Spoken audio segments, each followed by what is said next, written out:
Интервју на премиерот Груевски за CNN, најмоќниот и најгледан светски телевизиски сервис. Синоќа директно од плоштадот Македонија во серијалот Македонија и Лист.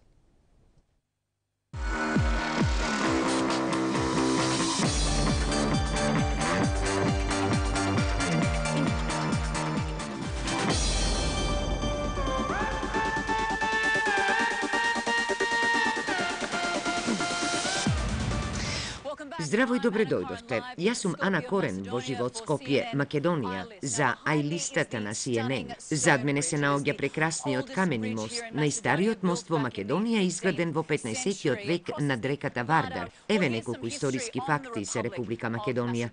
Во 1991 година Македонија се оддели од Југославија и стана независна.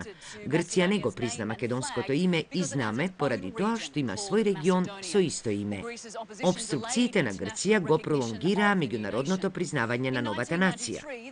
Во 1993 година земјата стана членка на Обединетите нации со привремено име, поранешна Југословенска република Македонија. Повеќето меѓународни организации се уште го користат тоа име, но многу земји во билатералните односи го користат името Македонија. Ник Робертсон од CNN го интервјуираше македонскиот премиер Никола Груевски за спорот со името со Грција. Разговорот го почна со прашањето за амбициите на земјата да стане дел од НАТО и од Европската унија. Како прво ги делиме истите вредности со земјите кои што се членки на НАТО и на Европската унија. Нашиот став е ист како веќе да сме членка на НАТО, бидејќи имаме трупи во Афганистан, а пред тоа имавме испратено трупи во Ирак, така што нашата армија е целосно подготвена во согласно со НАТО стандардите.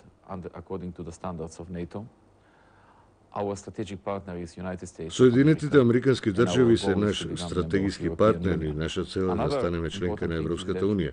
Исто така важно е да се биде член на НАТО и на Европската унија во овој дел од светот, затоа што тоа создава дополнителна перцепција за стабилност. Тоа е важно и за инвеститорите. Имате 250 војници во Афганистан, тоа по жител е навистина голем број. Зошто толку голема посветеност на НАТО? Ние се однесуваме како да сме веќе дел од НАТО, ги исполнуваме сите обврски и само чекаме вистински момент да станеме членка на НАТО. Нашата земја е на 5-то место по бројот на испратените војници во Афганистан. Тоа е пожител.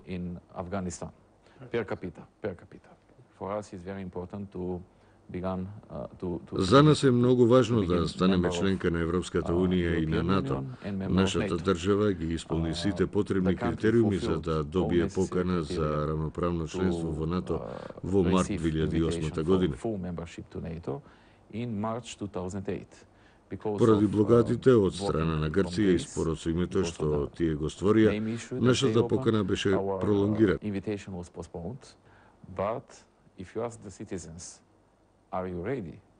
Сепак, ако ги прашате граѓаните дали се подготвени да го сменат името за да станат дел од НАТО и од Европската унија, во тој случај резултатите се многу понегативни отколку позитивни.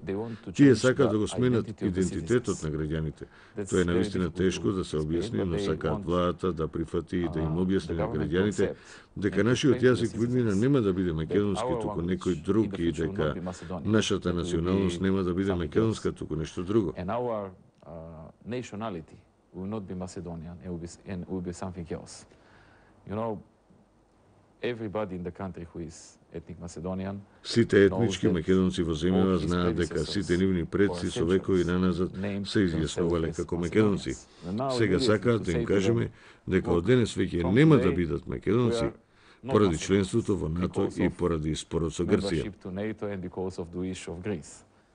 Дали би можеле да го продадете? Дали некој премиер би можел да го продаде името? Сметам дека она што во моментов го бараат од нас на ваков начин воопшто не може да се прифати. Особено бидејќи владата е обврзана да спроведе референдум.